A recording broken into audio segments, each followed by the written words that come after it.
Bom dia a todos, que a graça e a paz do Senhor Jesus seja com cada um de nós, amém? É um prazer, mais um domingo, estarmos juntos na Escola Bíblica Dominical. Convido a todos que estão conosco a estar abrindo suas Bíblias no texto que se encontra na segunda carta de Paulo aos Coríntios, capítulo 5, nós estaremos lendo o verso 18 e 19, 2 Coríntios 5, 18 e 19, diz assim: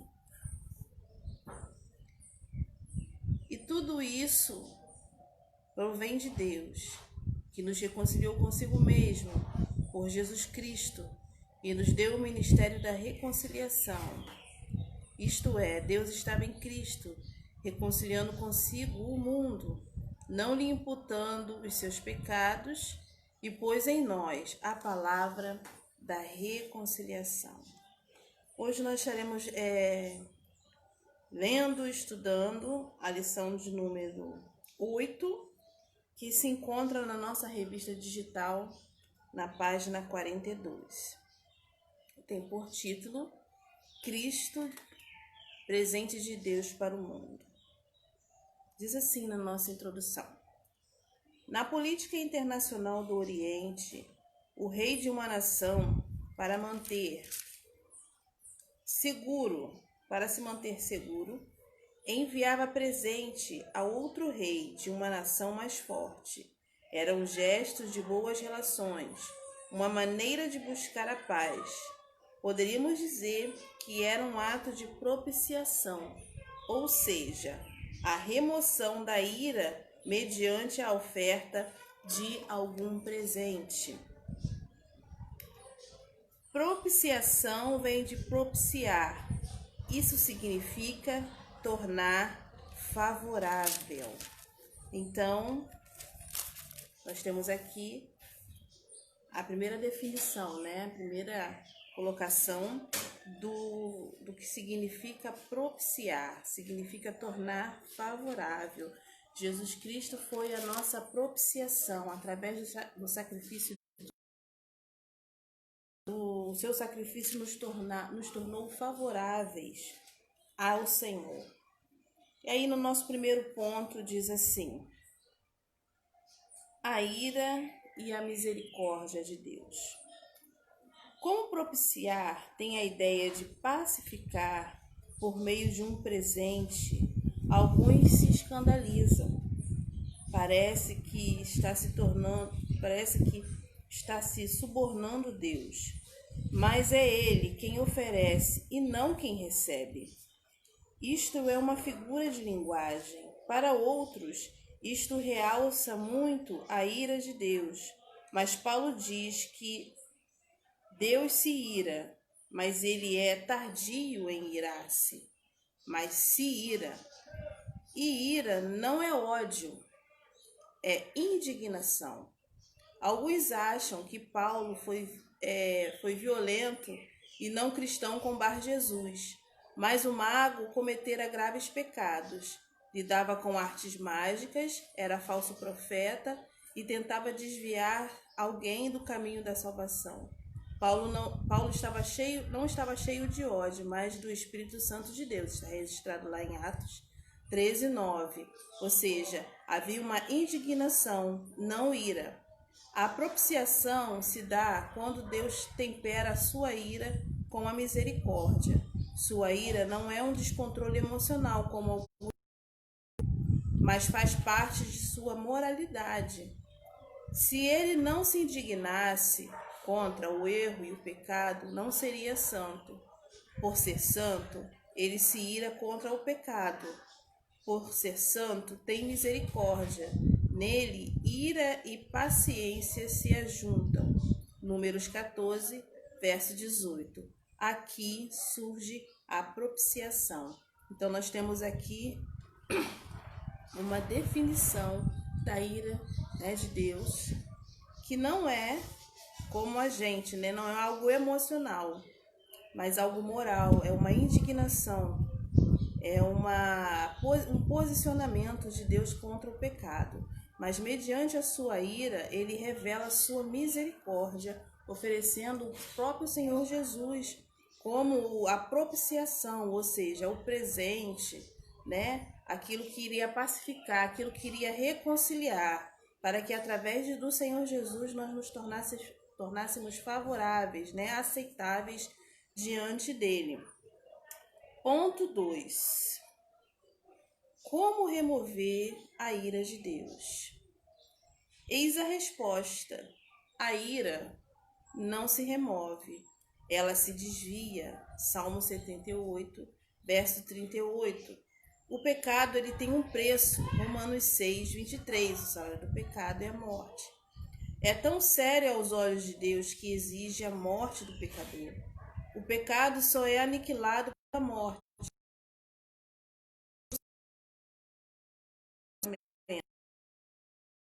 Essa lição é a morte, o sangue derramado que faz a propiciação ou a expiação dos pecados. Expiação de dois, fazer um ou reaproximar dois que estão distantes e em inimizade. Isso é expiação. É um conceito parecido com o da propiciação. A última avança por incluir a ideia de um presente. Então nós vemos aqui que o próprio Deus, né?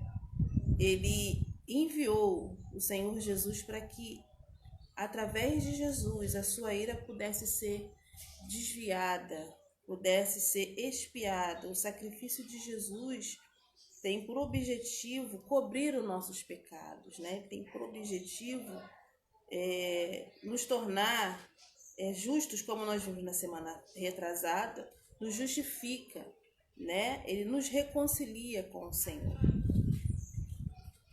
Vamos lá. Ponto 4. Nós vamos pular o ponto 3.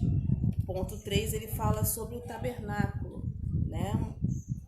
Aponta para a propiciação, né? O sacrifício que havia era exercido uma vez por ano pelo sumo sacerdote, em que ele entrava no Santo dos Santos, e a tampa da arca ela era chamada de propiciatório.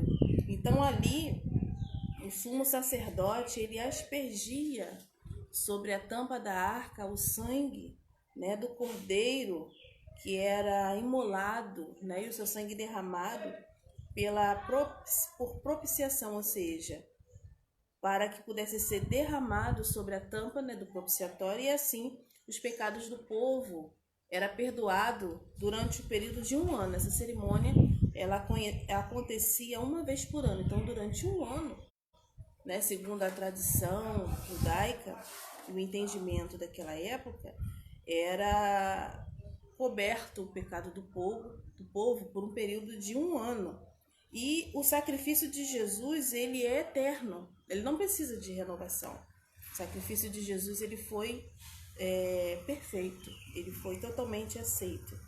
Então aqui nós temos a ideia do tabernáculo, né? O autor ele coloca aqui, explica as definições em hebraico, em aramaico.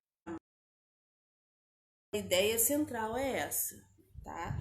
Que o sumo sacerdote ele entrava no Santo dos Santos uma vez por ano, em cima da tampa da Arca da Aliança de Deus, né? Era derramado sangue, que era o propiciatório, o lugar onde o povo se tornava favorável diante de Deus. O sangue era derramado ali, e o sacerdote orava, intercedia pelo povo, e aquele sacrifício era aceito e o pecado do povo era coberto.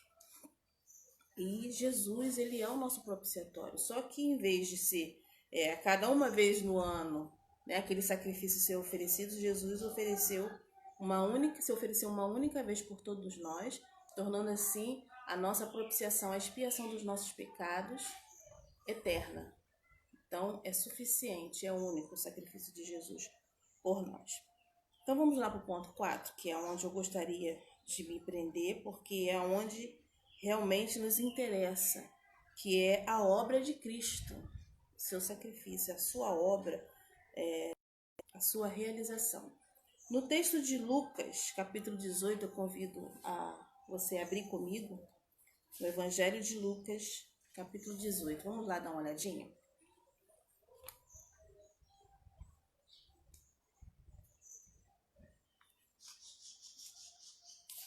Gostaria de dar bom dia ao irmão Samuel e à irmã Alice que estão conosco na manhã desse dia. Muito bom dia.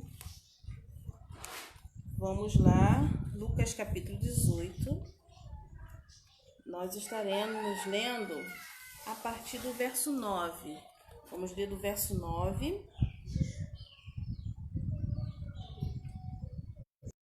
ao verso 14. Diz assim: Parábola do fariseu e do publicano. E dize também esta parábola a uns que confiavam em si mesmos, crendo que eram justos, e desprezavam os outros. 2 homens subiram ao templo a orar, um fariseu e outro publicano. O fariseu, estando em pé, orava consigo desta maneira: Ó Deus, graças te dou, porque sou como os demais homens, não sou como os demais homens, roubadores, injustos e adúlteros, nem ainda como este publicano. Jejuo 2 vezes por semana e dou os dízimos de tudo quanto possuo. O publicano, porém, estando em pé, de longe, nem ainda queria levantar os olhos ao céu, mas batia no peito, dizendo: Ó Deus, tem misericórdia de mim, pecador. Digo-vos que este desceu justificado para a sua casa, e não aquele, porque qualquer que a si mesmo se exalta será humilhado, e qualquer que a si mesmo se humilha será exaltado. A obra de Cristo.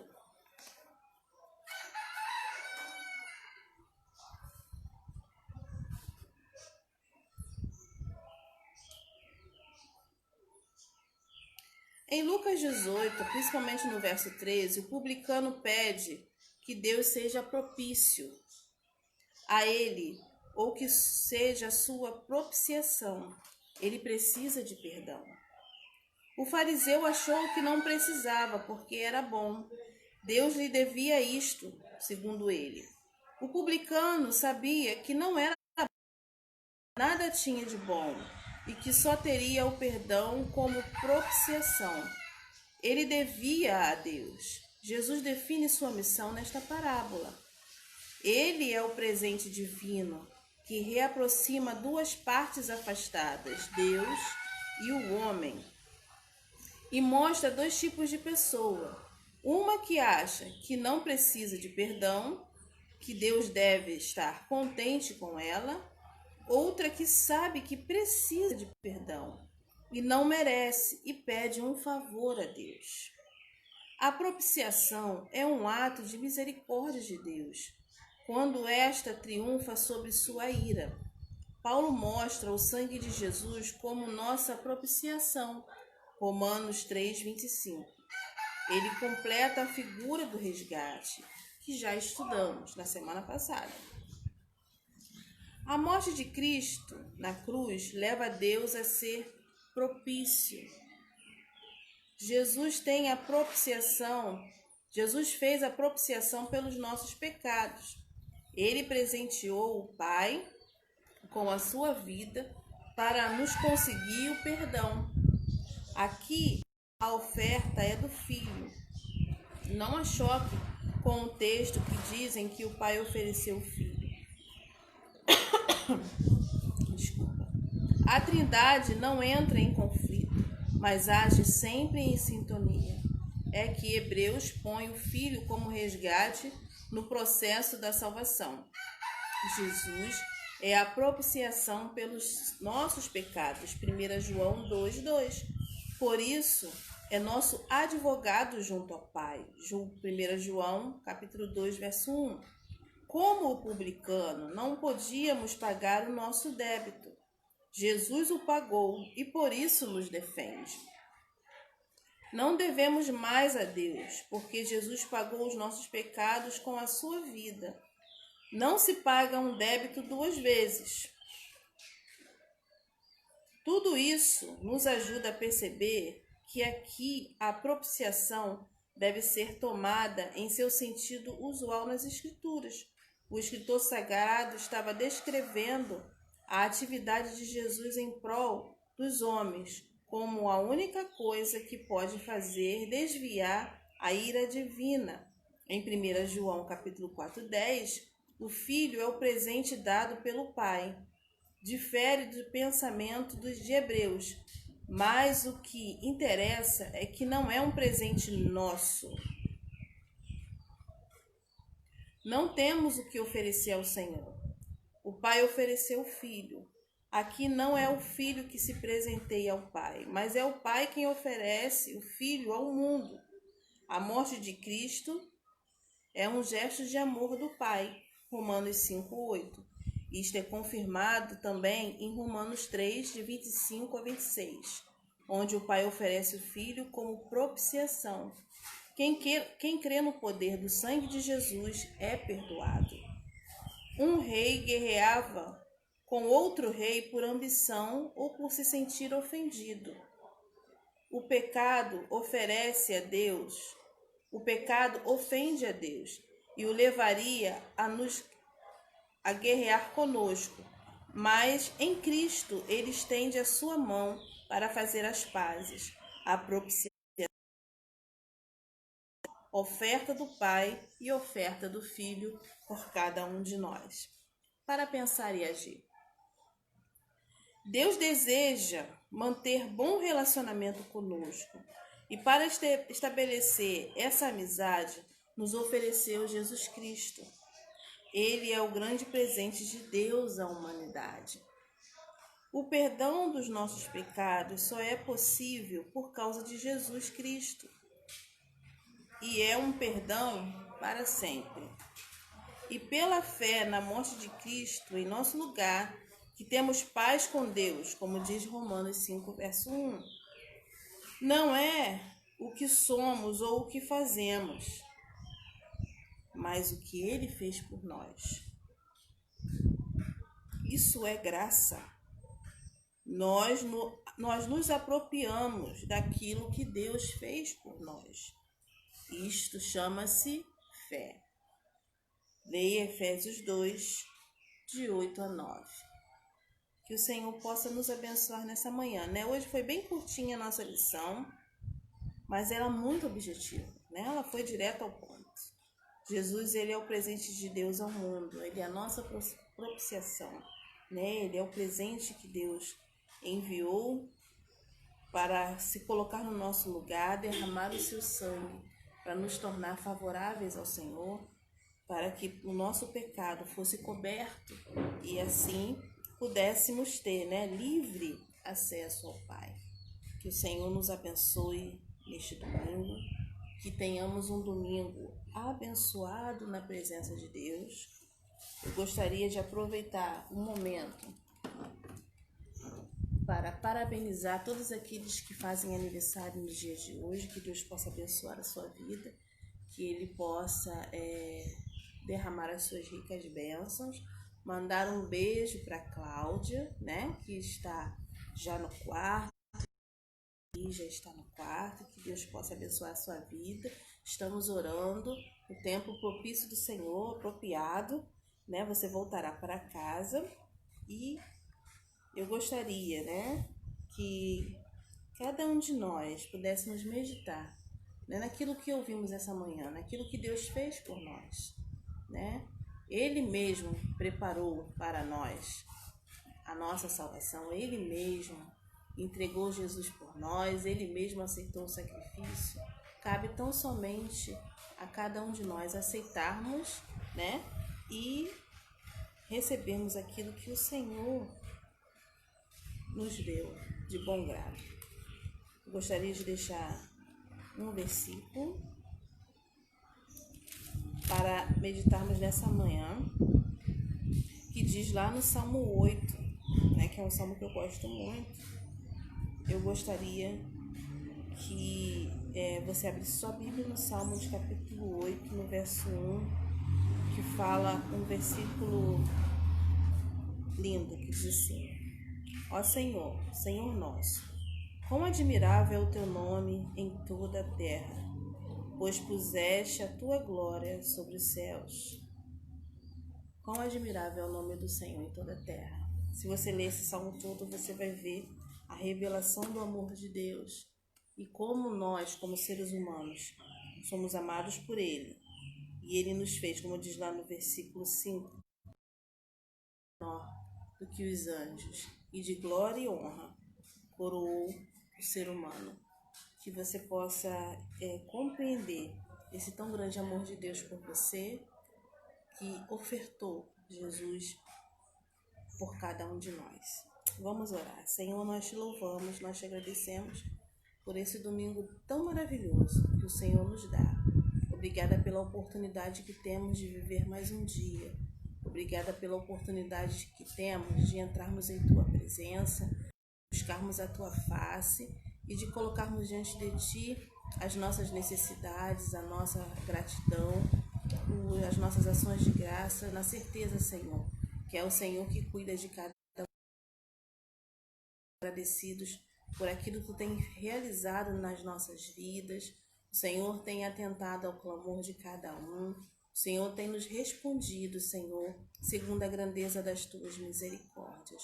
Colocamos no Teu altar a vida de cada um que se encontra enfermo nesta hora, cada um que se encontra, Senhor, se restabelecendo na sua saúde nesta hora.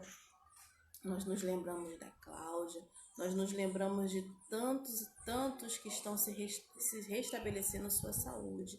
Tu possa ser com cada um, com cada enfermo, com cada um que está se recuperando, derramando das tuas ricas bênçãos, derramando da tua bênção, da saúde, da tua cura sobre cada um. Ó Pai querido, a cada um que se encontra no seu lar, que Tu possa abençoar a cada um.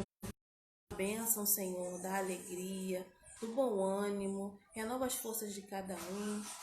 Ó Pai querido, que cada mente, cada coração possa ser visitado por Ti nesta hora, que o Senhor possa repreender toda a ansiedade, todo o medo, toda a angústia, Senhor, e que possamos receber de Ti da paz que excede todo entendimento.